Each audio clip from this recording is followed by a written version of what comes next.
to turn my microphone on. Thank you. I appreciate that. I had to turn on a couple of times last week, or the last 2 weeks. We had people in the studio. We had people around, milling around. But yes, Gene is back from traveling the globe. Going here, going there, going everywhere. Germany, France, and England. Is that correct? Did I miss any? No, that's right. Yeah. That was it was not even like this once in a lifetime save up, do this big thing. It was crazy because, like I told you, out of nowhere, my husband's company requested you got to that come over to Germany and do some training. You got to, requested that he travel for work. And so his airfare, his hotel, all that was paid for. So we extended it by a week or so, as long as we were over there. And just had to pay for my airfare and some hotel and trains and saw different parts of Europe. Yeah. All right. Gina's back. We'll hear more about her trip to Germany, France, and England. Some of the highs and lows of her travel. I told you when I walked in this morning, it's crazy. Little Midwestern girl who doesn't, you know what I mean? Like I'd never finally made the big time. I had to get a rushed passport. I'd never left the continental United States in my life, not even Mexico or Canada. I did it when I was 15, and I haven't left the country since. But it was an eye-opening experience at that age. I agree with that. I'm sure, and I went to Russia. You went to more Americanized, or more. At the time, in the the early 90s, when I went to Russia, it was still kind of like Cold War era stuff going on. But yeah, so Gene is back, and Second Floor Sarah is going to come down and join us a bit later on to talk about what's happening in our area this week. We'll have a ton of Thanksgiving stuff to get to as well. If you need something, rockmornings.com. Find all our contact info there. You can register for contests, listen to the podcast, check out the the stream, all that stuff. We've got From Ashes to New and some Bush in just a couple of minutes. More of your Rock Mornings coming up in just a bit. Rock Mornings with Brian and Gene. She's back. I'm here. It's back. So, best part of the trip? Oh, this is really hard. I think I might have to do best part of each. So I feel like Germany didn't really get a fair shake at things because when we were there, really we were there for my husband's work. So he was working, all day and then having these, dinner things at night. And so I was alone and, you didn't get to experience things together. I didn't really get to experience, yes. And I really didn't get a good, I took public transportation to the next town over because his company's in a small town. So it'd be, it wasn't a real fair shake. I went into Heidelberg by myself. I took public transportation. That was beautiful. Went to the castle. Had a great time. I think if I would have had more days with, being able to explore Germany, it would have been different than what I experienced. So it was great. People were nice, except for the German guard who yelled at me and grabbed my arm and made me cry. What were you doing wrong? So I went to the Heidelberg Castle and navigated public transportation by myself, right? Trying to figure it out, not speaking the language, but making it.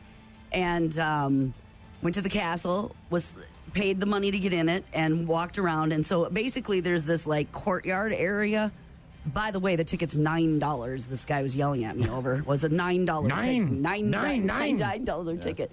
But you walk around like this courtyard area, and in there is this giant 3-story wine cask that I wanted to see, like a barrel in this one big serving room. But when I was walking around that area, the line for the wine thing was 40 people deep. And I'm like, I'm going to go keep walking around and exploring the rest of it. I'll come back later, right?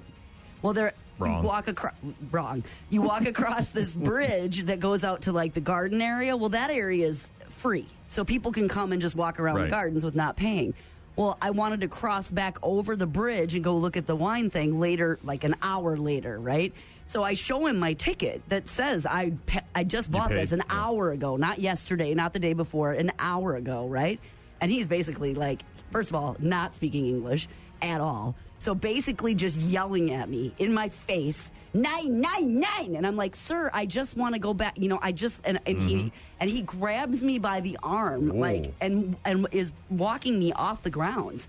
And I'm like shaking my arm off, and I'm like, I don't understand what's going on. It's a $9 ticket. Was there anybody that tried to offer any help? No, any Americans or English-speaking people that were like, hey, Mr. Guard guy, can we... And he was probably, 70, years old, 75 Okay, years so old. he And just- there was another guard there who just kind of was watching all this. Salty old guy. And I'm like, I don't speak the language. Probably- I just want to go look at Yeah. the wine thing or Probably whatever. doesn't have a lot to do every day, so you were his one shot at And excitement. I'm like, I just want to go back in there for a few minutes. You don't really have any signage here that, whatever. And I'm trying to. So basically, I start bawling. And I didn't even mean to, but I was jet lagged and I was by myself and I was trying to navigate all this. And it was Yeah. a long day at that point.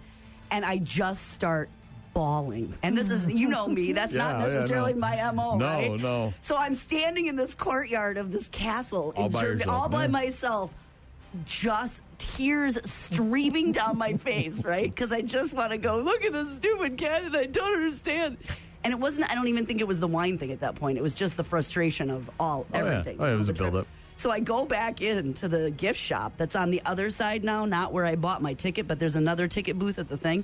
And I walk in and this poor German lady looks at me and she's like, basically, it's speaking in German. I'm like, sprechen Sie English? And she's like, sort of. And I'm like, the thing and the wine and the guard and the thing and the $9 ticket, he won't let me back in. And she's like, just a second, and goes and gets her coworker who speaks better English. Yeah. So I basically tell him what's going on, and I'm like, I'm not trying to break the rules. I just really wanted to see the wine thing. And they get on the walkie-talkies, and they let that, I don't know what they said because it was in German, but it was angry, and it was yelling. And she comes around the corner, and she hugs me. She Consoling. goes, no Aw. crying in Germany, no crying in Aw. Germany. So she goes, you go back out there, walks me to the exit. You go back out there, you cross that bridge and go look at the wine cask or whatever. So I go up there and it's the same guard, right? Yeah, right, So like, he just round looks at two, me like fight.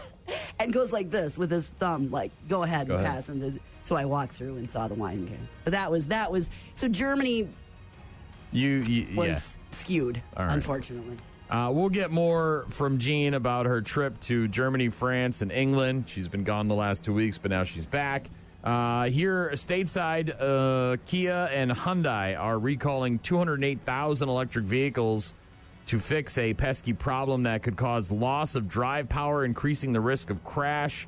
The recall covers more than 145,000 Hyundai and Genesis vehicles including 2022 through 2024 Ioniq 5, the 2023, you can Google this if you want, but Hyundai and Kia issuing a recall for over 200,000 electric vehicles. Be on the lookout for that. I'm sure you saw Chuck Woolery, the game show host, will be back in 2 and 2. He was originally the original host of Wheel of Fortune way back in the day before, of course, Pat Sajak took over. He died over the weekend. Chuck Woolery, he was 83. Wheel of Fortune, what was he on? Dating Game, right? Wasn't that his? Or Love Connection? Yeah. Love Connection. Oh, okay. Yeah. Hosting gigs on other shows, including Scrabble, Greed, The Dating Game, Lingo. But, Chuck Woolery, dead at the age of 83. The Wisconsin gun deer hunting weekend got under the way. I saw lots of successful friends of mine. Yeah, Saturday, and I saw a lot of posts about pictures of deers. The DNR has been patrolling hunting grounds, says it's been many individual and family hunters. The DNR said also this weekend they have no reports of any injuries or incidents, which is good. That's great. Usually, hundreds of thousands of thousands of people go out in the woods and they heart attack usually. Yeah, lugging one of For those real. deer out of the woods. Trump, of course, hasn't taken office yet, but he's filling out his administration. He's due to take over in mid to late January, and he's planning an executive order that would lead to the removal of all transgender members of the U.S. military, according to defense sources. The order would come on his very first day back in the White House on January 20th. They believe there are about 15,000 active service personnel who are transgender. They would be medically discharged, which would determine that they were unfit to serve. It would also lead to a ban on trans people joining the military and would come at a time when almost all branches of American armed forces are failing to meet recruitment targets, which is, obviously an issue. You get less and less people. Also, homelessness, not just an issue here in La Crosse. Apparently, it's an issue in Eau Claire as well. They have caves where the homeless people apparently are staying or making their residence. Sure. Yeah. 2 caves in Eau Claire have recently now been barricaded by the city. One is located along the Eau Claire River between Boyd Park and the S Bridge. while the other is near the Brewing Project. People experiencing homelessness have used the caves to set up encampments. The city says the caves were closed due to safety concerns for both residents and first and also first responders, right? You got to go down there if you get a Narcan call or something like that, or you got another, kind of medical issue, and it can be very dangerous for them. City added that it will consider removing the barricades in the future as it works to find a solution that ensures safety for both their first responders and anyone that's living or making residents in those caves. By the way, that's not a U.S. problem. That's a worldwide problem. Oh, I'm sure it's even worse overseas. Yeah, I saw homeless people in all of the cities we visited. So. I told you about my, like I said, my trip to Russia when I was 15, and it was the first time I had really kind of encountered homeless people like in my face. Mm-hmm. Like you see them when you're a kid driving around and, on the streets, walking around with a garbage. But asking you for money. But coming up to you and, begging you for money. And it was, so it was a culture shock. But yeah, I'm not surprised to hear that at all. Rock Mornings with Brian and Gene. We got sports coming up in just a bit. Also got some Bush in a few minutes. Right now, it's from Ashes to News. Rock Mornings. On air, online, on the app. Definitely a highlight of 2024 was seeing Bush at Copeland Park and Event Center earlier this summer, along with Jerry Cantrell, Candlebox, and Tim Montana. All three of the shows at Copeland Park and Event Center were a great memory this year. Didn't have a lot of highlights myself personally. Had a lot of lowlights this year with several deaths and things like that, but just those concerts are certainly highlights from 2024. When you're looking back at the year in review. Yeah, as we start to get towards the end of the year and recap everything that happened. If you're a Packer fan, then yesterday was a highlight. Sure was. Go, Pack, go! All over the 49ers yesterday, 38-10. Of course, the 49ers without their starting quarterback and just, a mess of injuries. But still, Packers look good, 38-10. They're at home against Miami on Thursday night, 7:20 on NBC, the third and final Thanksgiving Day game. Vikings surviving the Bears in overtime. That was a wild one, 30-27. I don't know if you caught any football action yesterday. Yeah, I didn't catch much of it, but my husband was paying attention to that game, obviously being a Bear, and he's like, Yeah. Bears with a wild finish and forcing overtime, and then the Vikings getting a kick to get the eventual win, 30-27. Lions beat Indy 24-6.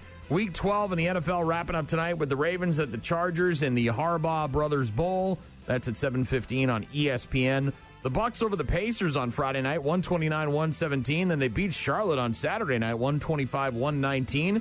They've now won 4 in a row. Whoa. Yeah, the Bucs have turned things around in a hurry. Hey. They're off tonight. They're at Miami tomorrow night. That game is at 6:30 on TNT. Number 19, Wisconsin beat unranked UCF on Friday, 86-70 in the first round of the Greenbrier tip-off. This is basketball. And then they beat Pittsburgh in the championship game yesterday, 81-75. The Badgers, by the way, 7-0 to start the season. Tanjay looks like the real deal. That guy is scoring buckets on buckets on buckets. Yeah. Up next, the Badgers take on Chicago State on Saturday at noon. That game will be on Peacock. Meanwhile, the Badger football team, stick a fork in them. They're done. They suck so bad. They lost to Nebraska 44-25. Nebraska becomes bowl eligible for the first time since 2016. Also, Nebraska stopped a 4-game losing streak and beat the Badgers for the first time in 11 meetings. So the Badgers are an absolute hot dumpster fire mess. Yep. They're at Minnesota, by the way, on Friday at 11 a.m. That game will be on CBS. Battle for the Axe. Okay. They stink. They got to fire everybody. They're horrible. Absolutely terrible. Not good. Ugh. Not a lot to take away from the Badgers this season other than Luke Fickell may not be the answer. I mean, I know they got problems and they're letting people go here and there, but boy, oh boy, he may not be. I've talked to Grant about it several times over the last couple of weeks, and he says he thinks they're going to give him one more year. But the problem is he came in with such pomp and circumstance. There was this air raid offense, and we're going to see the Badgers scoring 70 points, and it was, everybody was excited. And now it's like, what the hell are you doing? Does it take more than that to have that much of a change in culture and programming? And I mean, obviously, you look at the teams nowadays, and through the transfer portal and the NIL money and all that stuff, they're loading up on all-stars here and there. So it's not like it used to be where you could have a player for 4 years and expect a lot of production. You gotta hope you can get a guy in a year or two. But yeah, funeral portrait and some Waylon coming up. Rockmornings.com if you want to get in touch with us. We'll also hear more from Jean about her trip. Yeah. We've heard about Germany. We'll get I got a whole bunch of things that I noticed and saw and did and whatever. Talk more about that in just a bit. Stick around. Rock Mornings with Brian, Gene, and Shaw. You know what my favorite holiday is? It's Thanksgiving. Thanksgiving coming up. You getting a say about Thanksgiving? It's Thanksgiving week. It's Thanksgiving week. Thaw that turkey now! The turkey? It's frozen. Frozen solid. Don't worry. It'll thaw out. It'll thaw out nice. Happy Thanksgiving. See you at Thanksgiving. Now, on this thankful time of year, I would like to say Showtime. It is, of course, Thanksgiving week, and if you got a big bird, hopefully it's sitting in some water, thawing out now. Or if you got one of those new birds where you can just throw it in the oven, frozen, you're good to go. You got home Saturday? Super late Friday night. Oh, well, almost Saturday, I guess, because it was at 1 o'clock in the morning. All right, and you're hosting Thanksgiving? Yes. Turkey out? So I went late Saturday night, I guess, to the grocery store because we were gone for a couple weeks and the kids were fending for themselves. So we didn't have any groceries, go figure. But we're doing actually a small ham and a turkey breast and then a couple legs and to make the gravy. Yep. But we're not doing a whole bird because whatever. So but a bunch of side dishes. But yeah, now is the time, man. Get it brined, get it ready to go. Television tonight, Monday Night Football on ABC and ESPN. The Chargers hosting the Ravens. The Harbaugh Brothers Bowl. The Voice over on NBC, part 2 of the playoffs. Series premiere of Get Millie Back on HBO. A Scotland Yard detective returning home to Jamaica, stumbling across a missing persons case that hits too close to home. Okay. Also on Netflix today, for those of you that love murder mysteries, even though we know most of the details on this one, the series premiere of Cold Case, Who Killed JonBenet Ramsey, on Netflix today. My girlfriend will be watching that. She loves that stuff. Superman and Lois, NCIS, Brilliant Minds, and NCIS Origins all on tonight. Late night shows, Fallon has got Kaylee Cuoco, Ricky Fowler, Xander Schauffele, and Glorilla as his guests this evening. Garth Brooks and Drew Starkey are going to be on with Kimmel. Stephen Colbert is in repeats. Jim Gaffigan and Allison Tolman going to be on with Seth Meyers. Didn't make it out to the theaters this weekend, but apparently a lot of people did, and they saw Wicked. We've got tickets. Gladiator 2. Yeah, we've got tickets for Wicked on Saturday afternoon, I think. I see that some of the theaters are warning people not to sing along to the songs. They're apparently going to release a sing-along version in December. Did you hear about this? I did not. Yeah, so obviously musicals and people know the Broadway hits already. 551,600. So the theaters are advising people don't sing, standard. Don't be on your phone. Don't talk. Don't sing during the movie. And apparently they're going to release a sing-along version for Wicked sometime in December, where. So if you want to sing, when you go to the theater, expect people to be singing and dancing and dressed up. Kind of like Rocky Horror Picture Show a little bit.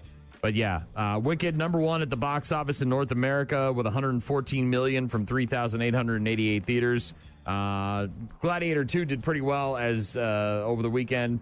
Not as good, obviously. 24 years after the original. Did you realize that? It's been 24 years since the original? Jeez. Yeah. The Gladiator sequel, $55.5 million from 3,573 cinemas over the weekend. So not nearly as much as Wicked, but did pretty well for itself. Dude, that Wicked promotion was on point. We were shopping, window shopping, looking around, I guess, in Paris, and there was a number of stores that had huge Wicked displays, like giant, like Christmas trees and all this merch around it, and like her dress was in a window, like the princess dress, Glinda's. They had purses, they had bath bombs, they had and then we get to London and we get off the train. So in the major train station there, I don't even know what it was called, I can't remember, but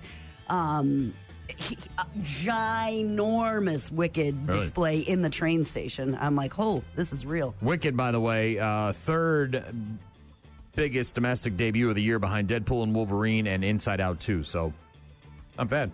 Fourth biggest start in history for a musical ahead of Disney's recent The Little Mermaid remake. and also behind Frozen 2, as well as the best opening by far for a Broadway to film adaptation, overtaking the record held by Into the Woods, which was only $31 million. So, yeah, Wicked made a few bucks. It sure did. Probably going to keep doing it, Yes, too. it will. We didn't really, I don't know, we're watching all our TV shows and watching movies. We got to watch all our Thanksgiving films this week as we get ready for Turkey Day. We've got to watch Dutch and Son-in-Law, Planes, Trains, and Automobiles, obviously. But yeah, other than that, we didn't really see anything all that. So I stepped off a cliff in Germany. I was alone some of the time and trying to find something to watch. All the show, everything on the television was in German, obviously, and I couldn't get any translation. The TV was an older version. It wasn't translated. There was no. I couldn't get anything. No SAP button? No, I couldn't get anything in English. I couldn't get any. So I was on my phone. And in Germany, they have Yellowstone on Netflix. Okay. So I started. You were watching that? Now I'm like, I got home. I had to get Peacock. I'm like, in season 2 on episode 7, I'm deep into Yellowstone. All right, Like, I jumped Well, on it. you're in luck because the final season is running right now. So I know. by the time you get caught up, you'll be ready to go. Seasons to catch up on. Yeah, so we haven't really, I don't know. I see that the new Alien Romulus is on Hulu, so I might watch that. I did, for some reason, I don't know why, I just felt like watching the Harry Potter movies. And I just rewatched all of them over the last week or so, just while I'm like at home working or folding laundry or doing whatever I'm doing. So I got caught up on those for some. I don't know why. Just also watched those are on Peacock. Movies on the planes. Did you do any German food, German beers? I mean, like, was there anything that stood out in terms of Germany, in terms of food or beers or anything like that? So we went to when we landed that first day, we got the rental car and then we did navigate from Frankfurt, Germany, which is where we landed. Yeah. We had travel issues. We had to switch airlines. We got delayed because our plane had... Did you ever get his luggage, or is that completely lost forever? No, we got his luggage on the night before we left, basically, Germany. So we had to switch. In Chicago, there was a plane that had mechanical situations, and we were gonna completely miss our flight. And would have to go the next day, which means he'd lose his first day of workshop, right. because you fast forward a day, right? Saturday is arrival Sunday, departure is arrival on Monday. So anyway, they were able to amazingly switch us to Aer Lingus, and we were able to fly into Dublin and then Dublin into Frankfurt. But along the way, they lost our luggage. And just his, though. Yeah, just his. So he was wearing your coat and his one pair of underwear and socks? I was hand washing socks and underwear. I thought that was funny. In the sink in Germany, and then hanging them up to dry at night, like Little House on the Prairie. So he would have clean underwear and socks in the morning. Yeah, and he wore my jacket, but we got it the night before we left. But when we landed in Frankfurt, for your food question, we went to a bar and shared a schnitzel that was like as big as my laptop. It was this big, and it was for one person. And we were like, we saw it come out for someone else, and we're like, we can share that. It was like, because we didn't have a microwave or anything to take it back and have it for leftovers. But I'm not kidding you, it was as big as this laptop. It was enormous. So that was Sounds really delish. Super good. Plus, we were starving, and we'd been in the, frustrated traveling for 29 hours or whatever it was. So, yeah, that was really good. The day that I did the castle by myself, I went to this beer house that I had seen that was historic and old in Heidelberg, and I was trying to keep in budget, so I got the cheapest thing I could on the menu, which was 2 white sausages and a pretzel. And I was so, like, the day I had navigated by myself, I gotten yelled at by the German guard. Proud of yourself, right. I was Girl power. 5 hours outside, 800 steps to get to the top of the castle. Yep. Oh, yeah. I'm going into this beer. I got myself a beer. Ruin this sausage. So I got myself this beer. That might have been the best beer, and not because the flavor was so good, but just because of everything about it, right? I earned it. I was in this restaurant by myself trying to order in English, right? The white sausages were probably the most disappointing thing I ate on my entire trip. They were so lacking flavor. It was ridiculous. I showed a picture of them to the kids, and German they go, cuisine is not known for its like zip, right? It's not really known for its white sausages. Pass. If someone says, "Would you like some steamed?" What the hell is a white sausage, dude? I don't know. It was like steamed in this broth. The kids looked at it and they go, "Why did you order it?" I go, "Because it was $7.50. That's why." And I was trying to be cheap. white sausages, and a pretzel. And it was... Did the pretzel come with mustard at least? Yeah, but crappy mustard, like sweet mustard. I didn't really like it. But like I said, I was so like in the zone of myself that but there's a picture of it. See yeah, that? like a weird broth. Yeah, they come steamed, and I didn't, I was like $7.50. Pretzel, sausages, sounds great. None of that screams flavor. No, it looks good. It just, none of it screams like flavor. You know what I mean? It looks very bland. It was super bland. It was so bland. It was like, I've had hot dogs with more flavor than that sausage. Wow. It was, so as far as like, disappointing food-wise, that was probably it. Okay. But the whole day was such an accomplishment, and I felt so proud of myself for doing it all and navigating and taking public transportation in another country. So it was a plain victorious white sausage is what it was. All right. More from Gene's excursion overseas throughout the morning. Second floor Sarah going to join us to talk about what's happening in our area this week. We'll do that after 8 o'clock this morning. And, of course, if you need something, rockmornings.com to get in touch with us. It's our friends in Wayland. Rock Mornings, only on 95.7 The Rock. Our good friends in Wayland, that is Bloody Sunrise on Rock Mornings with Brian and Gene. Got a text from John who said we need to make brisket the new turkey for Thanksgiving. Hey, whatever. Do you? But I'm a traditionalist, man, and if there ain't a turkey, I'm turning around and going home. Also, if there isn't any mac and cheese in a crock pot, I'm probably going to go home. I told my wife's cousin that. She tried to play a joke on me on Facebook and said she found a great recipe for vegan mac and cheese. I'll be eating at home alone. Yeah, if that happens. Yeah. Shove some vegan mac and cheese down my throat. I got most of the stuff on Saturday, so I think we're for the most part ready. All right. rockmornings.com if you want to get in touch with us like John. You can listen to the show live on the website. You can register to win Workforce Wednesday and Date Night on Friday. You can check out the daily podcast on there, find all our contact info. We'll hear more from Jean about her trips, her trials and tribulations, lost luggage. So you were in Germany for what, 4 or 5 days? 4-ish. We got there. We left here Saturday morning, but when we arrived, it was Sunday afternoon. You know what I mean? So it's hard to tell. It's hard to tell. But then we were there. He was at work Monday, Tuesday, Wednesday, Thursday. We took off Friday. And then Thursday, the luggage showed up? Okay. But I was on the phone with them for all the things. Because what happened was when they switched us from American Airlines to Aer Lingus to get there on time, we never got a new tag for our suitcase. They just said, we'll make sure it switches airlines. And we didn't think anything about it because we were like so grateful to get on an airline, and it was all happening so quick because it was leaving that we never got a tag. So basically they were looking for a needle in a haystack because they didn't even have any kind of indication of what to look for other than it was navy and it had a green string on it.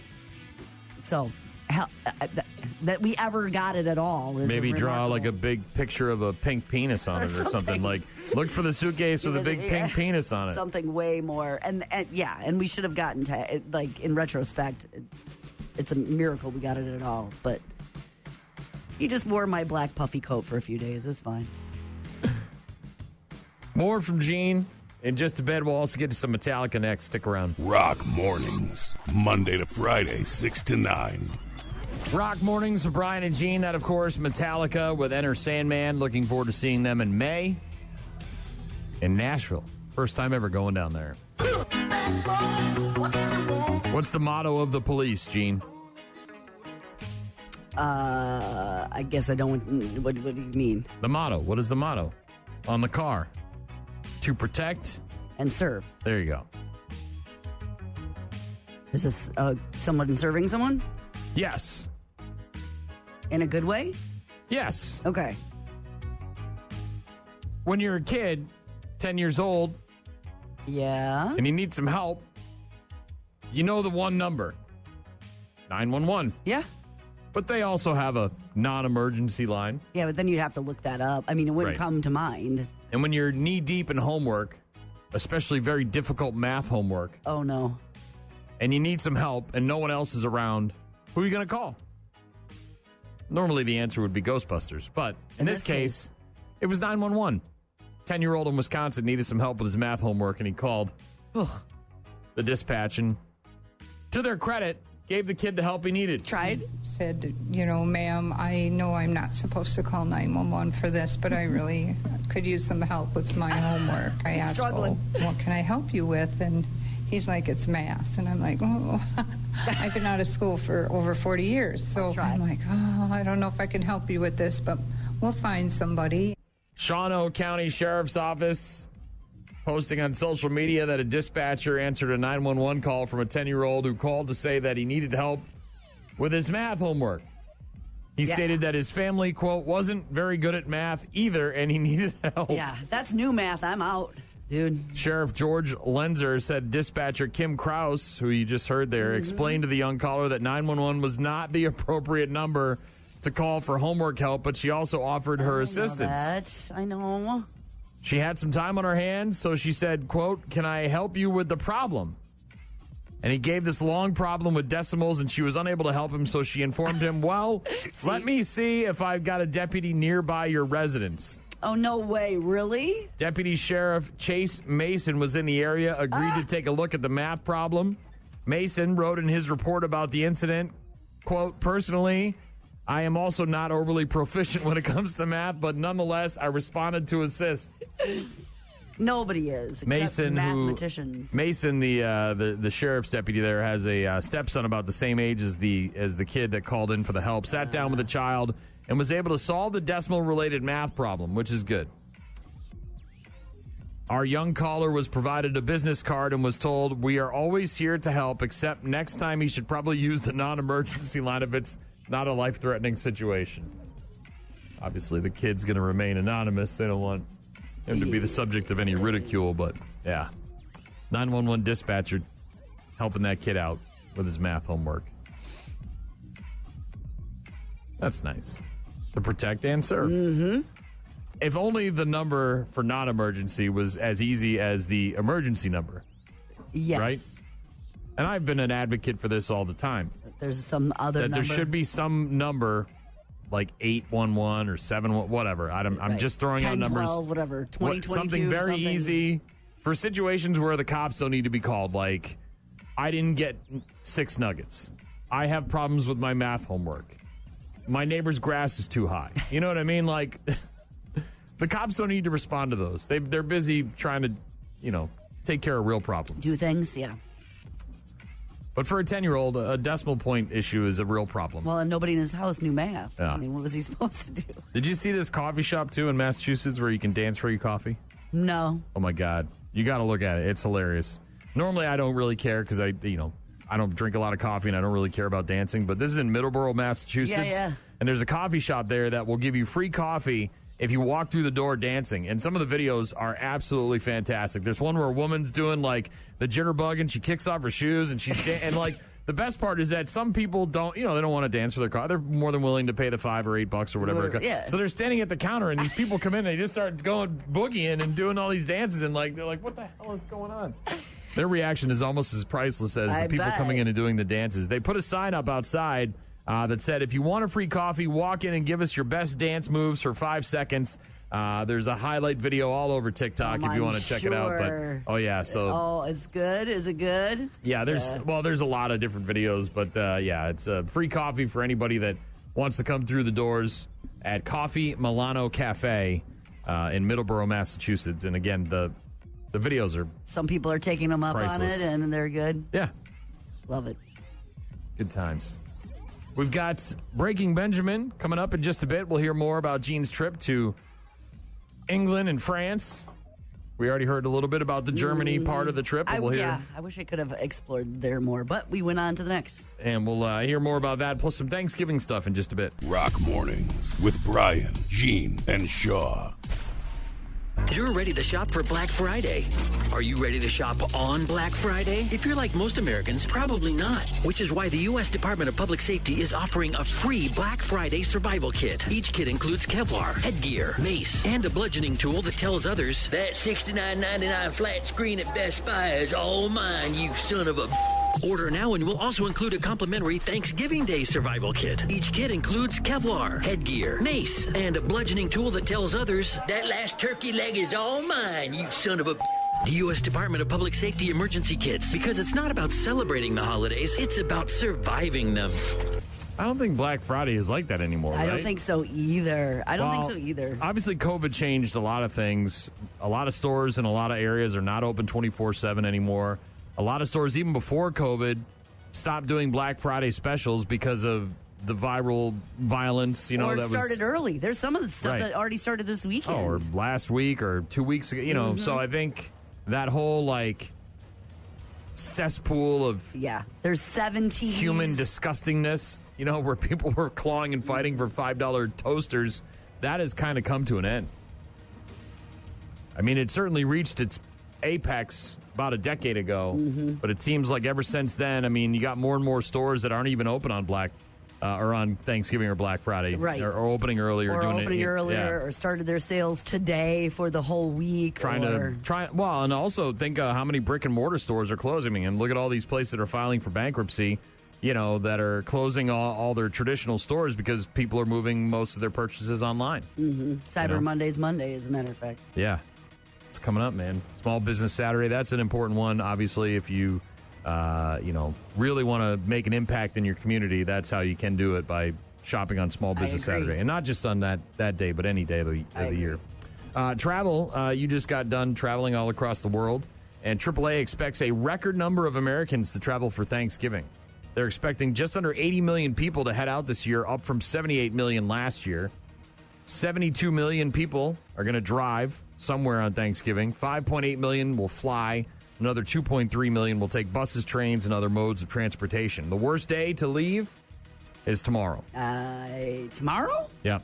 Depends on where you're headed, but in general, according to AAA, the worst time to be on the road, and this is obviously for driving's sake, is tomorrow from 1 in the afternoon until 7 at night. I would never have guessed that. I would have thought Wednesday. Wednesday is second, with 1 to 5 p.m. being the worst. Yeah, I would say Wednesday. Obviously, when people get out of work and they're ready to go and they're going to grandma's house, the worst times to be heading home after the holiday would be on Sunday, December 1st, between noon and 6. Of course. And Monday, December 2nd, between 9 a.m. and 6 p.m. Monday is rough because there's also regular commuter traffic. The best day to drive, by the way, is on Thanksgiving.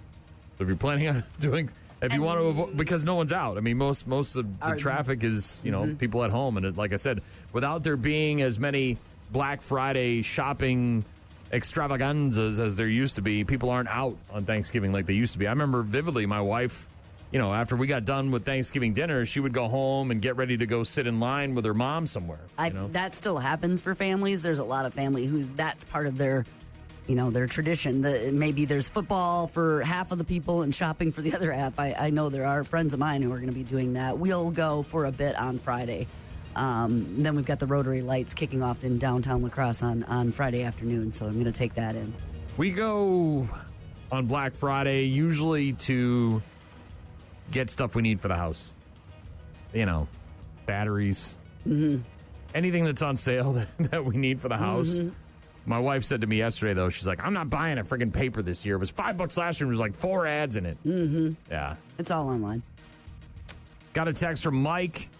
He said, glad Gene made it back safe having pizza for Thanksgiving. Can I get that sweet-ass mac and cheese recipe? You guys rock. Brian did a great job while Gene was gone. Of course I did. Mike said, at least the pizza is on the pellet smoker. Have a great Thanksgiving. This is my last text for the week. Thanks, Mike. I sent him the mac and cheese recipe. I had a lot of people asking me about that last week. Saw that. You were gone. But Allison sent in a text. I think Allison maybe missed the point of the conversation a little bit. She said there's a national crisis hotline, 988. Kind of like when you're what you're describing, a non-emergency number when you're struggling. Yeah, this is not for that. This is more of like for all of the times that cops have to get called in because somebody's flip-flop went missing or somebody got too many nuggets or not enough nuggets. It's one of those situations where the cops really don't need to be called. It's just that people can't figure it out themselves. And the 988 is more of like a legitimate crisis. You know what I mean? Those crisis numbers are very, very important to have. Yeah. But that's not exactly what we meant. Rob says, he texted in and said, I remember waking up at 0300 hours with my mom for the Mickey Mouse snow globe. Apparently that was a big item, whatever year that was. Yeah. Yeah, the days of Cabbage Patch dolls and Tickle Me Elmos and all that stuff seem to be coming to an end. Mm-hmm. Turbo Man dolls. None of that. Rock Mornings on 95.7 The Rock. Rock Mornings with Brian and Jean, Pearl Jam daughter. Some of the Wisconsin teams are winning. Some of them, namely the football team, not so much. Decided not to. Badger men's basketball winning the Greenbrier tip-off tournament by beating UCF on Friday, 86-70. So is this a lot of out-of-conference play that's been happening? Because they've got 7 in a row. Is that what you said? Yeah, they're 7-0 to start the season, and a lot of non-conference action. But they are the 19th ranked team, at least for now. It looks like they'll probably move up in the rankings. But Badgers will take on Chicago State on Saturday at noon on Peacock. I just got Peacock. Packers got a win yesterday over the 49ers, 38-10. They're at home against Miami on Thanksgiving, 7:20 on NBC. Quick turnaround there from Sunday afternoon to Thursday night. Is that it? Yep. Vikings over the Bears in overtime, 30-27. Lions over Indy, 24-6. Week 12 in the NFL wrapping up tonight with the Ravens and Chargers on ESPN at 7:15. Bucks over the Pacers on Friday night. Then they beat Charlotte on Saturday night. Their 4th win in a row. They are off tonight, and they're at Miami tomorrow night. That game is at 6:30 on TNT. And as I mentioned, the Badger football team, they're losing to Nebraska on Saturday, 44-25. Battle of the Axe on Saturday. Is that what you said? Friday at 11 a.m. on CBS, a battle for the Axe against Minnesota. Did you see the Arizona State game? Probably not. Probably not. Yeah. So Arizona State fans celebrated a big win over number 14 BYU by storming the field, taking down the goalposts, covering the entire field at Sun Devil Stadium, and then officials ruled there was 1 second left on the clock. How do you get all the toothpaste back in the tube? You don't. You just push it as far to the sides as you can and hope for the best. I really can't do this justice in terms of describing the scene. But imagine 25,000, 30,000 fans spilling onto the field. It's tearing down the goalposts. And you say, no, there's 1 second left in the game and BYU has a chance to maybe win the game. Everybody back to their seats? Get off the field. That's essentially what, and then they had to put the goalposts back up. Oh, dude, it was crazy. On 4th and goal, Arizona State quarterback Sam Levitt had thrown the ball high and deep, thinking it would end the game, but replay showed the ball landed out of bounds with 1 second on the clock. The result being a turnover on downs. Unfortunately, the Arizona State fans had already stormed the field, emptying the stands. Obviously quite difficult to get thousands of people to return to their seats. The officials settled with just getting the fans off the field and out of play. So they're all pushed off to the sides as best they can, behind the benches, up against. Dude, and it was crazy. They even had to get the goalpost put. I'm sure. Yeah, we got to get everybody off here so we can do 1 second. 13 minutes later, BYU went for the win while down 28-23. Arizona State fans all around the sidelines. Cougars came pretty close, actually, to a miracle when Jake Retzlaff got the ball to wide receiver Chase Roberts, but Roberts was just short of the end zone. Arizona fans storming back onto the field, obviously. BYU player, ugly. This is, I don't mind the fans storming the field. It's that the other team is still on the field, and they went right at a bunch of, unruly fans, small case, Went after players? On the BYU side, right? Went after them and got in their face and tried to antagonize, and it's like, look, dude, celebrate your win, have fun. You already tore down the goalposts, whatever, but no reason for let those guys get off the field.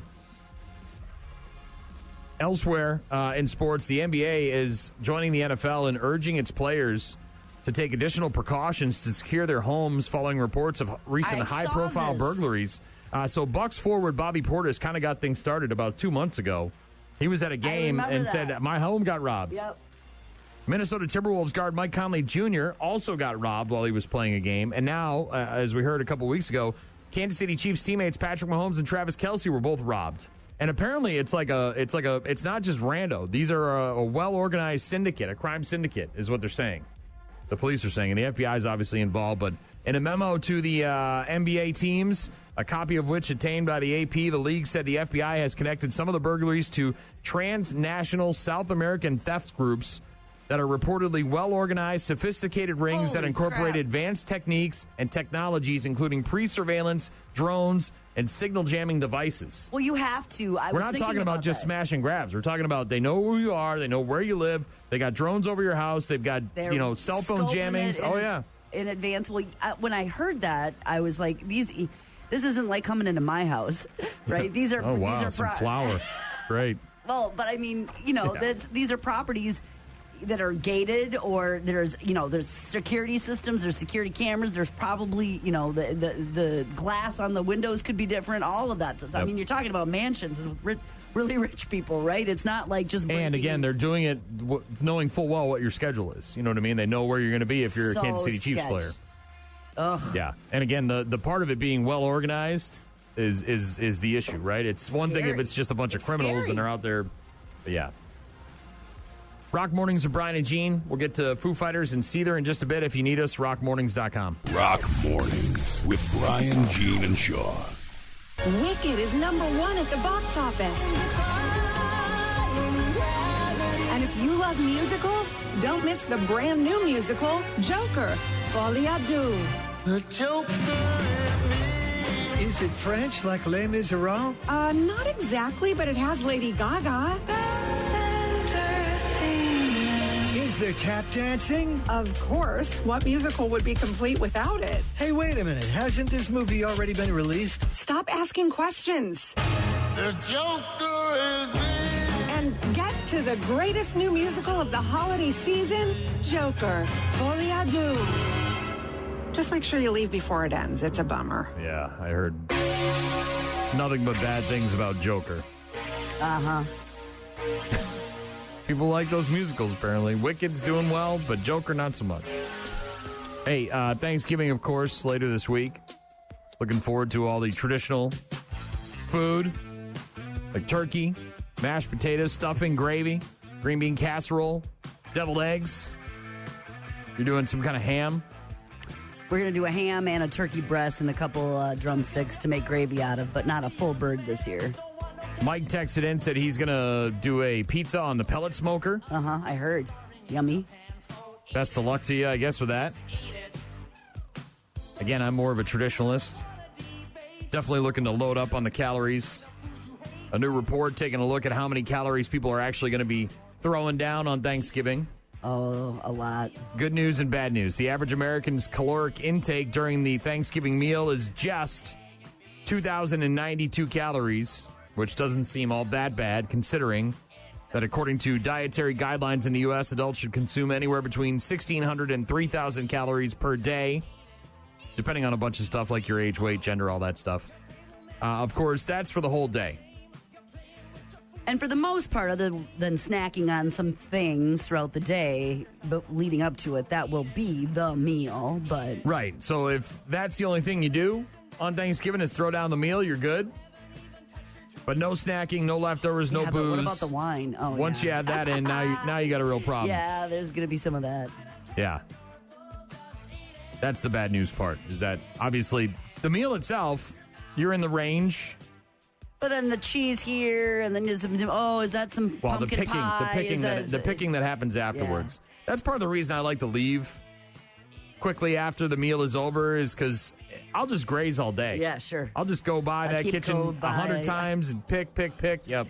Little turkey here, a little spoonful of this here, a little grab of that here. That's just me. That's just how I roll. So I'm always looking forward to getting home and just sort of unwinding and being like, okay, it's time to be a fat slob and just lay here. 14% of people in this poll are planning to eat over 3,000 calories. 4% are planning to eat over 5,000 calories. Go big or go home. It's the one day a year, right?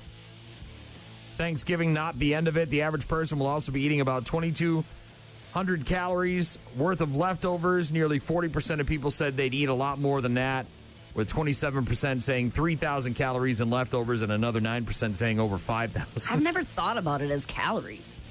I just thought about I'm going to fill up on my plate, and then hopefully I have some leftovers the next day so I can do it all over again. Yeah, we've got some kind of, somebody usually brings, there's like a soft cheese with like a spicy jam and crackers. Like a brie with And some kind of, it's like a jam, so it's like sweet, but it's also got a little spice to it. I like that. Obviously the deviled eggs. This year I'm doing bacon. I'm doing smoked bacon deviled eggs. So the eggs are smoked, and then I do them the way I would normally do with the bacon in the yolks and all that. So, and like I said, the crock pot mac and cheese is definitely my highlight. I'm very much looking forward to that. Going to eat a bunch of that. How many people are coming to your house? Just us and 1, 2, 3, 4, 5. 5 additional people and us 5. So 10 total? 10. All right. Jean back from her 2-week trip to Germany and France and England. We already talked a little bit about Germany. Travel woes on the way out there. Had to switch flights, lost some luggage, but were able to get it back. Yep. Before you left, had a run in. Was the German cop the worst part of the trip? Entire trip? Probably. I mean, and not even a cop. He was just a security guard at like a castle. Yeah. Okay. I don't even know if it was the worst part. Like I told you before, it was the day. I ended up having a great day, and it was a great experience, and I felt very, like I had done something, traveling by myself and navigating the language and public transportation. So all in all, it was a thing, though. I mean, I started crying, and I don't usually do that kind of thing, and I started publicly bawling. So yeah, it was traumatic. But, all right, so after Germany, you get on a train and you go to France? Correct. 4.5-hour train. So it wasn't a fast train. It was a normal train. It's going like 100. But not one of those like crazy-ass trains, those magnetic rail trains. You're talking about like a train. Like an Amtrak. Yeah. Okay. So we got to Paris, and I will tell you that, a number of things about Europe in general. First of all, their cars are tiny. Because their roads are tiny, their parking stalls are tiny, their not a lot everything of big trucks, is tiny. Not a lot of dualies. I didn't see a pickup the entire time we were there. I did ask in Germany, one of my husband's coworkers who lives there, and he said, if you go out in the country where they're farms and where they're being utilized as a truck for the purpose, Otherwise, but you couldn't fit them. You could not fit them down roads. You wouldn't believe the roads and the driving is insane, and the parking lots, it's insane. I love that you knew right away that the Autobahn was for me when you and I were conversing one morning, and you said that I would love the Autobahn. I was only a passenger on the Autobahn. I never tried to even drive our rental car on there because there's no way. When we were on it, at that point it was 4 lanes, and so we were over in the 2 on the right, just going back slow and forth. lanes. I mean, the speed limit was basically 75 miles an hour translated from kilometers, but there are people going easily 125, 30 miles out. My husband's like, check out, here it comes, because he could see in the rear view mirror. And then, wow! And it was just like, oh my God, how do they drive like that? They're all like crazy awesome supercars, right? Well, everything's tiny. It's not like some guy in his Toyota, hatchback. No. We're talking about some guy in like a Ferrari or a Lambo or something. There was a lot of that, by the way. But a lot of small cars, a lot of electric cars, a lot of tiny, because the roads are tiny. The parking lots are tiny. Everything is tiny. You have to get in like this inside of a parking lot. So that was a thing. So we get to Paris, and by the way, as much as Germany, the roads and everything's so narrow, you'd never get a plow down there. Never in a million freaking years, because cars are parked on both sides, however they want to, by the way. Here's another thing. You want to park facing that direction? Fine. You want to park facing this direction? Fine. It's all just craziness, Brian. You're driving down a road and cars are parked both directions. So you're saying way. I wouldn't make it. Dude, I couldn't. I'm like, what is happening? What are the rules? What is going on? They're parked up on the sidewalks. What are the rules? But in Paris, the driving was nuts. Yeah. There is no, at least where we were, there's no lanes. It's just everyone's going. Everybody for themselves. It is a free-for-all. It is nuts. Love it. Crazy. That's just why nuts. you need a big truck with a plow blade, because then you can just push people out of the way. Well, there isn't any of that because everything's small. But it's like they're all merging, and nobody. I mean, it was just crazy insane. In Paris. Yeah. And then in England, of course, it's on the other side of the road. So we were driving with our friend rock listener Carl, and I get in his car, right? So you're the passenger in the driver's side, seat, yeah. And then you're driving down the road and everything's backwards and all the cars are coming from the wrong direction. And you get to a roundabout, you go left instead of right. Oh, yeah. It's mayhem. It's mayhem. We'll get more from Jean on her trip to Germany, France, and England as she continues to recap through the morning. Also got Second Floor Sarah going to join us just after 8 o'clock right now. It's Foo Fighters. Rock Mornings on your rock station. Foo Fighters with Best of You on Rock Mornings. Got a text from Ryan. Said the dip you were talking about usually is a cream cheese with a layer of pepper jam on top. Mm-hmm. Put it on wheat thins typically. Yeah, something along those lines. I don't know. It's not my favorite, but it's there. It's okay. Again, the deviled eggs are really the star of the show when it comes to the appetizers. Looking forward to it. They're Thursday, man. Can't come fast enough. Thanksgiving. Ugh. Got just kind of meh. Very all meh. Week.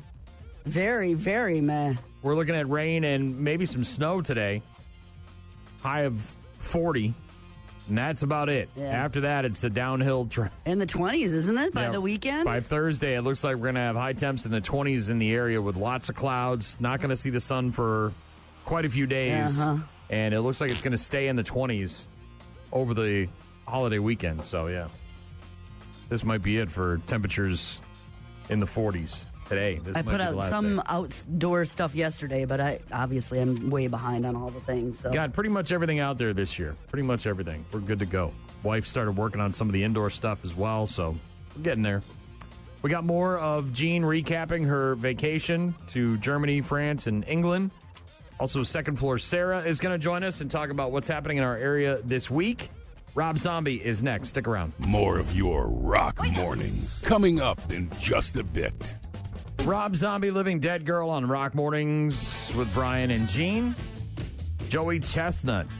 How old do you think Joey Chestnut is? He's the hot dog guy. Yep. 42. 41. Not bad, Gene. Not bad. You were in the ballpark. 41 today. What a roller coaster emotionally. They told us it was canceled. We weren't sure if we were going to eat today. Everybody got messed up, and it affected me, but I feel great. I'm just happy. It's 4th of July, and I got to eat some hot dogs and get a win. I got leftover room, so I'll be having some beers later. Oh, gross. The undisputed king of eating hot dogs. I mean, that guy, he eats them all. Beat Kobayashi on, what was that, Netflix, right? Yeah. Yeah.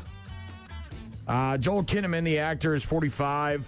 He's been in a bunch of stuff. He played Rick Flag in the Suicide Squad. He was in that not-so-good RoboCop remake that came out a couple of years ago. Christina Applegate is 53. Kelly Bundy on Married with Children. She's brave. Veronica Corningstone in Anchorman. Podcast with her telling her real situation of battling her MS, right? MS. Just got her Hollywood Walk of Fame star not too long ago, and battling MS, and didn't she beat cancer too? She did, breast cancer. Yeah, I thought she did. She's. I just talked to one of our listeners who had a double mastectomy, and I was like, it was crazy. Yeah. But yeah. Christina Applegate, 53. Also celebrating a birthday today, Tim Armstrong. He is 59 years young. You know him better as the lead singer of Rancid.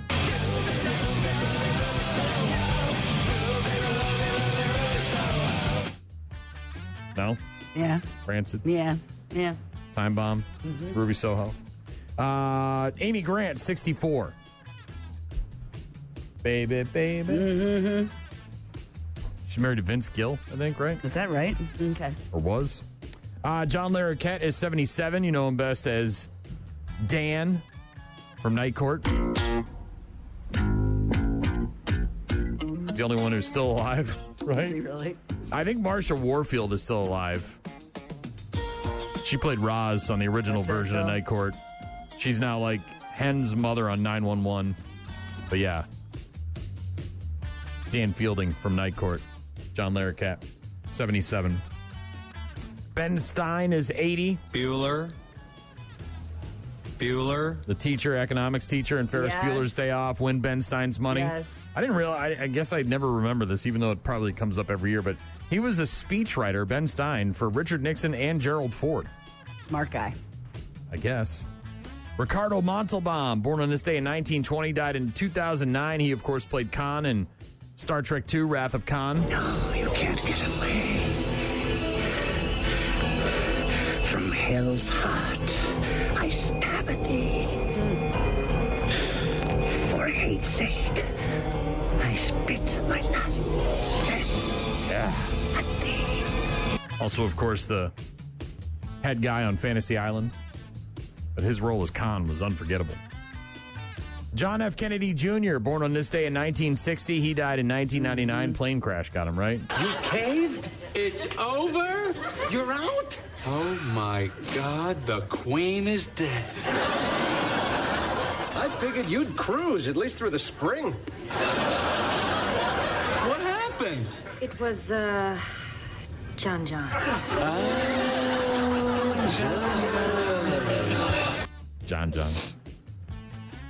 Also born on this day in 1964. He died 2 years ago in 2022. The lead singer of The Screaming Trees, Mark Lanigan. Good band. Yeah, they were. Really only had the one radio album. hit. That was it, but wasn't it? Yeah, they didn't have, I mean, he had a lot of stuff, but it was in terms of commercial success, this was really the only song they had. It was. But yeah, Mark Lanigan, frontman for Screaming Trees, born on this day in 1964. 1977, Eric Clapton releasing his 5th studio album called Slow Hand, featuring Cocaine, Lay Down Sally, Wonderful Tonight. Looked pretty good. Slow Hand. They call him that for a reason. They do, yeah. Cocaine. You could just put out a song called Cocaine and people would be like, hell yeah. Yes, please. 44 years ago today, 1980, boxing fans saw the infamous No Mas fight. Duran has quit! Roberto Duran has quit! There can be no other explanation. Pandemonium in the ring, and Roberto Duran has quit. 8 rounds of getting beat by Sugar Ray Leonard. Roberto Duran said, that's it. No mas. I quit. I guess I don't remember that. It was a wild scene, man. Wild. Of course, you had to have been watching boxing back then, but 37 years ago today, 1987, a little movie called Planes, Trains, and Automobiles made its way into theaters starring Steve Martin and John Candy. You're going the wrong way! What? You're going the wrong way! He says we're going the wrong way. Oh, he's drunk. How would he know where we're going? Yeah, how would he know? Those aren't pillows. Again, Planes, Trains, and Automobiles in theaters on this day in 1987. A must-watch at Thanksgiving time. And you can give me a f***ing automobile. Oh, my God, this is so great. Datsun, a f***ing Toyota, a f***ing Mustang, a f***ing Buick, 4 f***ing wheels and a seat. I had forgotten how much swearing there is in that movie. Oh, and then you try to watch it with your kids? The first time we watched it with them, there's they a were, lot. and he walks up to that counter. It's great. Oh, yeah. It's great, but it was like, well, he gets dumped off in like the middle of the parking lot, has to go down the hill with all the snow and the briefcase and everything, and just, and he's had it, and 2009, or excuse me, 1998. I don't know why I said 2009. Okay. 26 years ago today in 1988, A Bug's Life in theaters. Remember that one? Yes, No, right? now. 2009, this is why I brought up 2009. The movie The Road, your guy Viggo Mortensen, Yes. post-apocalyptic on the road with a shopping cart. That was in theaters. And that's it for stuff that happened on this date, plus some birthdays. More about Gene's vacation coming up. Plus, Second Floor Sarah is going to join us to talk about what's happening in our area this week. We'll do that next. Rock Mornings. On air, online, on the app. Rock Mornings with Brian and Gene as she returns from her trip to Germany and France and England. We'll hear more about that in just a bit. But right now we've got Second Floor Sarah in the studio who did not get a deer this weekend. That's false. I did get a deer. I just didn't get a big deer. Oh, well, you're showing on pictures of your husband's deer. You didn't mention your deer. I got a doe yesterday. Okay. And he got a buck yesterday? He got a buck yesterday. Yep. Yeah. How long does that meat last your family? That's probably like the whole year. That's My good. dad cuts it up, makes it into jerky or snack sticks and sausages and different things like that. So Nice. yeah, it lasts a long time. And did you get the doe on your land where you go? Or? Yep. All right. Yep. Very good. Yeah, real close to dark. So How was Dad in the woods with the back surgery? How was he doing? Sat in there all day yesterday. Did in he a really? blind. We live in luxury though. We sit in a heated blind and could probably have a TV in there. Probably wore that outfit out there, right? Yeah, she wore that outfit. That's the outfit she wore in the woods. She's like, yeah, I'm just wearing my stylish outfit out here. I've sat in there with Crocs before. Crocs and a shirt on. That's not deer hunting. Well, I think it is. All right. Well, second floor, Sarah, congratulations on your deer yesterday, or this weekend, I should say. We've got you in the studio to talk about what's happening this week in our area, and there's a big one. I'm assuming you're going to mention the Thanksgiving dinner down there at the center, or no? We got something else. I wasn't. I got 3 other things. Well, obviously there is a big Thanksgiving community dinner at the La Crosse Center on Thursday. They still have opportunities for volunteers if you want to go to, La Crosse Community Thanksgiving Dinner. If you just Google that, they've got a website, and you can donate your time or you can donate some cash to help them out. They had a big fundraising event yesterday, I believe, at Castaways on the island. So that happens on Thursday, and it's open to the public. But what do you got? On Wednesday also, if you wanted to go somewhere and get something to eat, Wingo is happening at the Crow. So play bingo, eat some wings, get some drink specials. It's always a good time. I've partaken in that myself. They got those duck wontons. They're phenomenal at the Crow. Yeah. So damn good. Oh, yeah. I remember they ran out for like a week during COVID, and I was like so mad. Tears coming to your eyes. Very upset. First world problems. Another thing we got going on this weekend, last weekend was the UWL Turkey Trot. We got the Festival Foods Turkey Trot going on this weekend. What day is that? Is that Thursday? Well, I guess it's on Thanksgiving Day, okay. 8 a.m. So if you want to burn a few calories before you intake a lot of calories, you can do that on Thursday. You can even do it with your dog. They have a 2-mile dog jog that you can take part in if you want to, if you're not all up to running by yourself. That'll be good for your puppy. You get very tired by the end. No, your little legs can't go 2 miles yet. I don't. Well, not only that, but has he learned how to do the leash yet? Oh yeah. Okay, yeah. so no, he's really got on a leash. All it's right. just that might be all the too other much. stuff. Little legs, kind of hard to go. I got little legs. Yeah, and then last thing is the Rotary Lights start up this Friday, so that's always a good time. I believe Plastic Hits is doing a party at the Charmont on Friday. The parade. I like that little parade, by the way. It's very novel. It's cute. It's cute. Everything's lit. Santa's there. He officially flips the lights in the park for everyone, and I think the parade is at 5 o'clock. We watched it one year. We were downtown, and I think it was either that one or the St. Patty's one, but we witnessed a Karen happen. She got mad because the cops closed the street, and she had to turn around. And she got out of her car, and she's going like this to the cop. And we're sitting inside watching it, and I was telling my wife, I'm like, oh my God, here it comes! Get the phone out! It's gonna happen. We're gonna see it. Oh, it was great. It's fantastic. But yeah, so there's a short little parade before the Rotary Lights, and then Santa, of course, goes down there and he hits the switch, and the lights are on, and it looks like they're actually going to have some ice skating ice this year early because the last couple of years has been tough. It hasn't gotten cold enough to have ice in the park, but it's going to be freezing cold over the next couple of weeks. Yeah, and you can find out more about Rotary Lights. They've got different events, different nights. Bands are playing, in the heated tent. They've got the reindeer will be there. The hours start, but that does kick off on Friday and runs through December 31st. And it's, again, for Rotary Lights, it's free to get in, but non-perishable food items, you can make a cash donation. I think they still are doing the light collection. We did that last year. We threw away a bunch of our lights because we had had them for a decade. And so, we had all these old icicle lights and a bunch of lights for our tree in the house, and we brought them down there. They usually have a big, huge dumpster, and you can just throw all those old lights in there, and they'll recycle them down at Rotary Lights. But where can people go if they want more information about some of these events that are happening in our area? You can go to AroundRiverCity.com. AroundRiverCity.com. Head there for more details on some of the events happening in our area this week. Thank you, Second Floor Sarah. Always a pleasure. Appreciate it. Thanks for having me. Like some venison sausage. What's up with that? When will it be ready to be consumed? Well, I would say soon, but there's a grandbaby on the way, so I would say You're pregnant? No. Don't get it twisted. There's another. Congratulations, everybody. You heard it here first. Second Floor Sarah just said there's a baby on the way. Yeah, so it'd probably be a couple weeks yet. But what do you can't eat meat when you're pregnant? I thought it was sushi. Is it your sibling? Dad's gonna be busy. Yeah. Oh, okay. Yep. Granddad duties. All right. Yeah.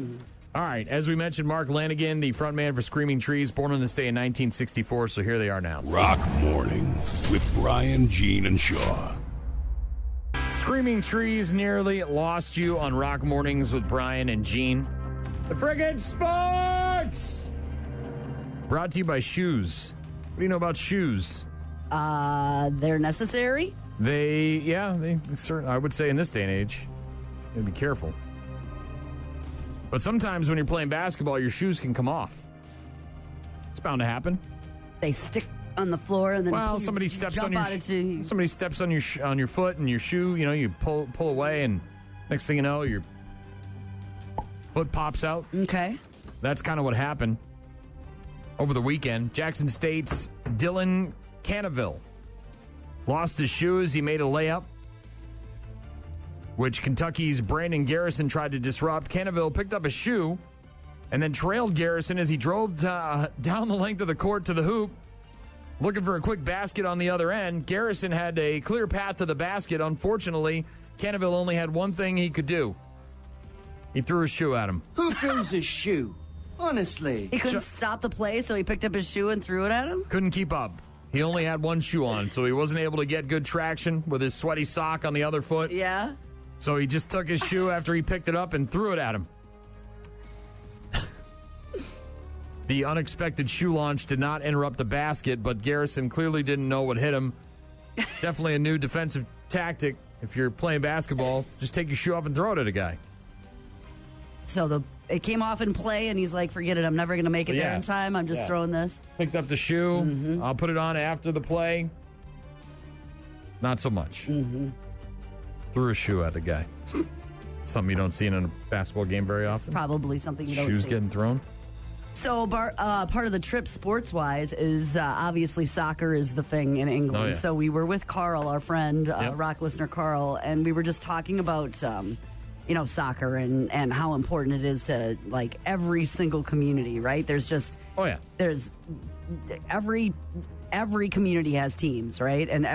But we were driving around. He took us out to see the English Channel to this town called Brighton, which is not like a small community. I had looked up the population this morning because I wasn't really sure, and it looks about 250,000. So, but the stadium there was nuts. And he said, like, we rounded a corner. I'm like, what is that? And it looks like a small version of Wembley, right? Which we drove by on the train, by the way, and looked at 90,000 people, Wembley. Yeah. To watch soccer matches. Oh, yeah. Nuts. But so this one in this town is like 30,000 people it probably holds. And he's like, that's full all the time. Like every time there's a match, that is just completely full. And their season goes all the way through, like it's like our NASCAR almost. It goes from September to April. It's like a super long season of soccer. And he just was speaking of how much the impact is of that. Now, American football getting more and more popular in Europe. He said that, the more that we're playing over there and the more that they have interest in it, they very much watch our Super Bowls, but disappointing because they don't see our ads, even though they hear so much about them. It's not, that's not something that they can consume during the game. Ads, yeah. But, and the popularity is growing, but soccer is just, it's the thing, right? It's just, it's the lifeblood of every single person that is there, and, they know somebody who plays, or they're involved with somebody who coaches, or they work for an organization. It's just embedded into who the English are. Jean back from her 2-week trip to Germany and France and England. We'll hear more about that over the next couple of days, obviously. We got Bad News, Happy Music coming up in just a bit. Also got a... What? Got a text from Michelle, and she said, hey, Brian, heck with the macaroni and cheese recipe. May I have the recipe for the smoked deviled eggs with bacon? I sent it to her. There's really not a recipe for that one. It's kind of... Did you get your eggs from Josh? I'm going today. Okay. Going today to get the smoked eggs, and then I'll make the deviled eggs out of the smoked eggs. So, yeah. Thank you, Michelle. I sent along a version of the recipe, if you will, to Michelle. So you have to have the smoked eggs. That's step one. That's a good start. Good start. But, yeah, Bad News, Happy Music is coming up in just a few minutes. Stick around. RockMornings.com for all our contact info. Rock Mornings, only on 95.7 The Rock. You're about to enter a beautiful, exciting, wonderful new world. A cockroach living in your nostril. Now that's just nasty. Add in some haven't pooped for 30 days. Poop is raining from the ceilings. poop. And sprinkle in some hashtag Florida Man for flavor. Florida Man. Florida Man. Florida Man. Florida Man. Florida Man. Florida Man. Florida Man quits his Burger King job, steals all of their chicken nuggets. It's bad news. Bad news. With happy music. Let's rock. Guy who owns a restaurant in Maryland got assaulted by a couple of people after he caught them peeing on the side of his building and he tried to shoo them away. Mm-hmm. And so, for his trouble, they beat his ass. I see there's two gentlemen here. One of them trying to urinate on the corner. It's $500 ticket, bro. And once he punched me, I grabbed him from his hoodie. We rolled on and I fall in between the two cars. He was on top of me. I was holding him. And then his other partner attacked my coworkers. I'm glad I'm okay. The owner of Curb, K-E-R-B, popular late-night food spot in Towson, just outside of Baltimore, says he's doing okay. However, community members as well as neighboring business owners say this level of crime is concerning and becoming all too common. Ronald Fry, owner of Jerk Hut, said, "Devastating, man. I'm surprised to see that level of violence going on." Police still searching for the suspects who assaulted Masad Athari, the owner of Curb. Yeah. Said, "I see there's two gentlemen here. One of them is trying to urinate on the corner." Yeah, so he sees that they're trying to do that and he tries to intervene and then confronted the men. One of them finished, immediately starts punching this guy before two others started joining in. Yeah. Baltimore police arrived. Suspects were already gone at the time.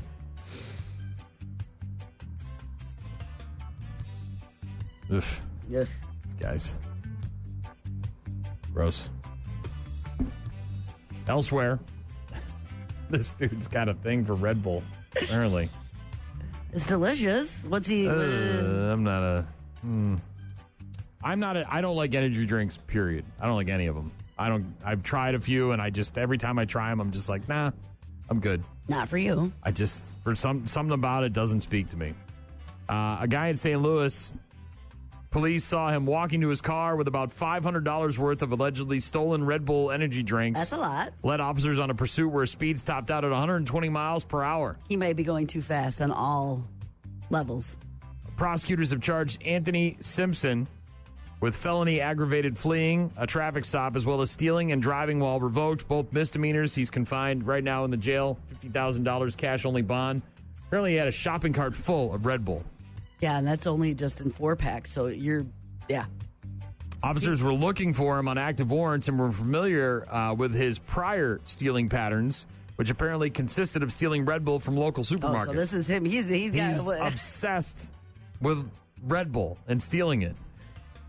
Police said in a statement, quote, "Simpson is previously convicted of stealing 3 other times. It should be noted that within the last 30 days, Simpson would go to Schnucks and Deerbergs and steal Red Bulls throughout the St. Louis region." This guy, he's on a spree, a Red Bull spree. I wonder if he sells it. Is there a Red Bull black market, or is he just hopped up on Red Bull? He can't get enough. Maybe he's like an alcoholic. Is there a Red Bull like alcoholic level? You know, like an alcoholic has a blood alcohol. Well, no, what I'm saying is they have a blood alcohol content that they have to have in order to survive, right? You know, like if they go to DTs and all that stuff. And is this guy living on Red Bull so much that he has to have it? Like he's got to shoot it into his veins or something like that? Or he's selling it cheaper than what you can buy it in the store. On Thursday, officers identified Simpson walking to his car with a loaded shopping cart of Red Bull at the Schnucks. And the police say he passed all points of sale with the cart of energy drinks valued at about $500. They activated their lights and sirens and drove to the suspect's vehicle to arrest him on suspicion of theft and active warrants. He took off, nearly crashing into a cruiser and a sedan entering the parking lot. Then he got on the highway, 120 miles an hour, multi-lane thoroughfare, just weaving in and out of traffic. Yep. Yeah. Lost control of his vehicle, crashed into a concrete barrier. Then he refused to get out. They fired pepper balls at him to get him out. And that's, quote, according to the statement from the police, that's when all resistance then ceased. You hit him with them pepper balls. He's like, yeah, I don't care about this Red Bull all that much anymore. Again with you, huh? Third time with the Red Bull. Shopping cart full of it. They'll never catch me walking out of the store with this. He's not learning. The one guy in the world that loads up a shopping cart full of Red Bull. You're the only guy that does it. We know right when you're in the store. We know exactly. You're not, unlike everybody else who maybe gets a case, and some turkey and some sandwich cuts, deli cuts, whatever. Just you showing up and throwing all that Red Bull in your cart. Big stupid idiot. He loves him some Red Bull. I would like to know the reason for is he just obsessed with it? Or does he have some sort of crazy addiction to Red Bull and he can't drink anything else? Because that problem will fix itself real fast. Yeah. We've seen those people. Or he's got a side hustle. Yeah. I mean, we all had the candy guy at school, right? Mm-hmm. The guy who would buy boxes of candy or steal them from the convenience store and then he'd sell them for $1 a piece. Yeah. This is in Osaka, Japan. Authorities are seeking to prosecute a zookeeper who is suspected of reportedly stealing food intended for the animals at the Osaka Zoo. The man who was working as a zookeeper for more than 10 years allegedly stole fruits and vegetables that were prepared for animals at a kitchen at the zoo. Back in early October, he admitted to swiping the food. When questioned in an investigation conducted by the zoo, he also believed to have perpetrated earlier food thefts. The zoo said the suspect likely stole the food for his own consumption. Groceries are expensive everywhere. It's not just in America, even in Osaka. Worldwide problem. The zoo there keeps about 1,000 animals of 170 different species. Opened up in 1915, third oldest zoo in Japan. So they're getting melons and bananas and apples and citrus fruits and everything and vegetables all ready for their animals in the kitchen, and then he's just putting them in a box and taking them home? They provide their animals with more than 100 types of food, such as meat, fish, and grasses. Vegetables include Chinese cabbage, sweet potatoes, apples, bananas, some of the fruits they supply as well. Most of the fruits and vegetables prepared for the animals can be eaten by humans. Can be? Yeah. Yeah. Well, yeah. Cabbage, sweet potatoes, apples, bananas. I mean, nothing. Yeah. This guy, why are these animals eating so good for free? And I got to go out and pay for groceries. It's hard, paycheck to paycheck, putting food on the table. They say it's unclear if higher prices at the grocery store led the zookeeper to take the animals' food, but inflation in recent years has a clear impact on the zoo's finances. Of course. Yeah, now this guy's... They don't need that many bananas, do they really? I mean, that's a lot of bananas. I could just take a few here and there. I too would like to fatten up for the long winter season, Mr. Bear. This is in New Zealand, so pardon me if I don't have everybody's name right. But a dispute with a car dealership has ended with a couple being sent pictures of a toilet splattered in poop and a car seat after they took the dealership owner to court to get a refund on a car that they financed but was never delivered to them. That's a problem. Yeah. Please see attached, paid in full. Have a fantastic, great day. I split it in 2 payment parts, said the email from Christopher Schwartz from IC Cars Limited. But instead of a long-awaited refund, they found 2 explicit pictures. This guy and his wife found 2 explicit pictures of what appears to be human excrement sent from the car dealer. So not just some Google image. Like this guy took a big spicy dump and sent it to him, saying you're not getting your money, essentially. The email was sent to the couple after they took Schwartz to the Motor Vehicle Disputes Tribunal. Again, this is in New Zealand. To get a refund on $15,000 that they financed for a car from his dealership, but they never received the car. Well, that's a problem. Like, you got to do something about that. It's illegal. Never even got to drive the hybrid Nissan Skyline, as a fault was discovered with the vehicle before it could be shipped to them. After nearly a month, the car still hadn't arrived, and this guy applied 3 times to reject the car and get a refund.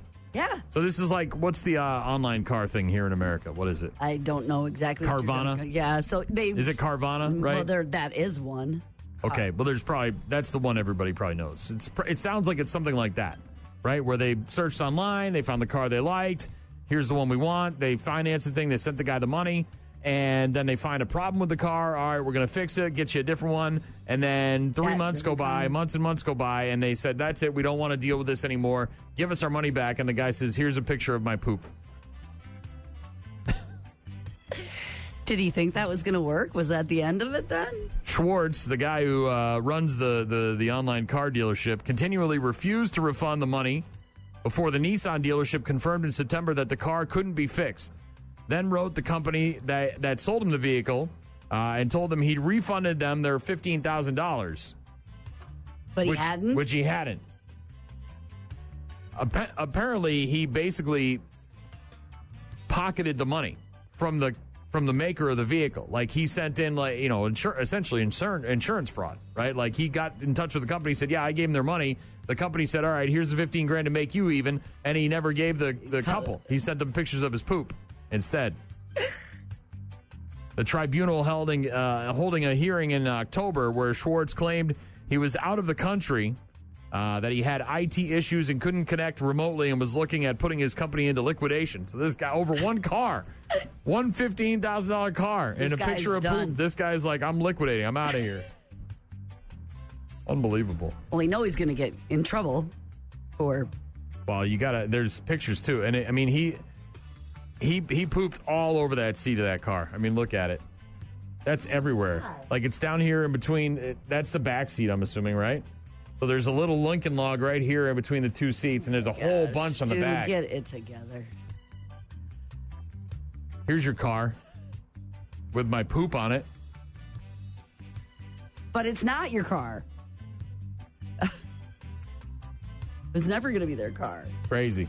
And then there's another one with a toilet seat where there's poop all up on the toilets. I don't know what he's got a poop thing going on. He's very angry.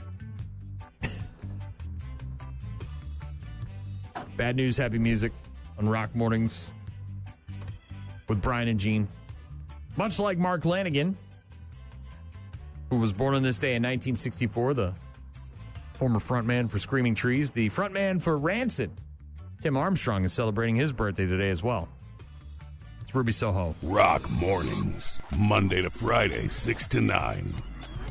Call. Hello. Email. I tried emailing you. Text. So many ways to check in with us. Check. We rely on you guys for traffic updates, requests, and all sorts of other stuff. Check this out. Rockmornings.com is the website with all of our contact info. If you want to get in touch with us, you can listen to the show live on the website. You can check out the daily podcast, register to win contests, prizes, and stuff. Mm-hmm. It's all right there online at rockmornings.com. Again, Tim Armstrong, frontman for Rancid, 59 today. Somebody texted in, said, sir, would you happen to have any Grey Poupon? Ugh. Dustin. I think that was in response to the poopy car guy. Yeah, I think so too. Poopy car, yeah. Doug emailed, said, welcome back, Gene. I can tune back into the show now. Haha, just kidding, Brian. Question, I need to purchase some affordable eyeglasses. Who advertises with your company? I recall Brian doing a testimonial type ad for a local business. P.S. I love Screaming Trees. Who doesn't? Number 2, it's Optical Fashions. They're located in La Crosse and in Holman. And they're wonderful. That's where I get my glasses from. And I got to go back in. I'm blind. I'm getting worse. What's happened? I can't see anything. What are you talking about? I can't see dick. I can't see anything. What is happening? What are you talking about? Have you ever tried to... That I can read. Okay. Anything on the back of a label, on a bottle, or a mustard, or anything small, I can't. I got no choice. I got no chance in hell. Not a shot. I got to show it to my... I'm like, what the hell does this say? Can't see it. Yeah. I put it under... I got my friggin' phone out. I got the stupid friggin' light on. I'm like... trying to read this stuff. Still can't. Mm-hmm. Doesn't matter how bright it is. I could have that thing on the sun and I still wouldn't be able to see it. That's how blind I am. I don't know what the hell's going on. It's like recent age. too. It's age. Well, like with the glasses at first, it was just because of all the screens and I was having trouble focusing and like things would be blurry going from one to the other. Now it's like anything little. And I still keep my text little, you know what I mean? Like I still that's a smaller size. I mean, it's not as small as it could be. I mean, that's really small. But like I'm not, making them giant. No, I'm not like one letter per screen guy. Get that lotion bottle down. Try to read the back of that. Got it. My glass, I can't see. All right, now I can see the eternal light on. on. But I've been doing that with the little It's really bad. Equate intense therapy you can lotion read it. for. You're doing fine. Yeah, but this is like blue writing on a white background. How about that recipe on the Canada mushrooms? Oh, Jesus. See, this is where I have trouble is with the wonky colors. Like a lot of times you get like black script on like a colored background, and that's when I'm out. If it's got a white background with dark, or vice versa, where it's it's green and then white. 2 boneless, skinless chicken breasts, you're fine. halved horizontal. But it's again, I'm having troubles, and I gotta get in there. It's not good. So, hey, speaking of phones and all of that, I used the translator app on this trip. Yes. So, well, I can only imagine in France and Germany it probably helped. So that was really cool. So I could look at like the menu in German or whatever and put the translator, and it would actually translate it on my phone. Did you take it out screen. when you were getting yelled at by the cop? It was a German security guard at a castle, and no, I didn't take it out. I just started That seems like that might be the opportune time. My immediate go-to, apparently, in that situation was to start bawling in the public. Just immediately cry. Come on, sir. Come on. I just want to go back in. Crying. Got a text from someone who said hashtag Red Bull Bandit. Yeah, that dude loves the Red Bull. 3 times in the last month, that guy's been caught stealing shopping carts full of Red Bull. Michelle wanted the smoked deviled eggs with bacon recipe. I sent it to her. It's not really a recipe. Courtney said, check out these deviled eggs. And somebody made tulip deviled eggs. So instead of cutting the egg in half, you cut like an X. A long way? They no, made them look here. It's easier if I just show you. So you cut them like in the top, and then you pull the yolk out, and then you squirt it in like a tulip. That's fancy. Too fancy. Ryan said the dip you're talking about is usually a cream cheese with a layer of pepper jam on top. Put it on wheat thins. Wheat thins. Yeah. Mike said he wanted the mac and cheese recipe, so I sent it to him. Thank you, Mike. Appreciate that. Thanks, everybody, for getting in touch with us this morning. Good to hear from you. We'll get more from Gene over the next couple of days. More Thanksgiving stuff as well. Hopefully, you guys have a good rest of your Monday. We'll talk to you tomorrow.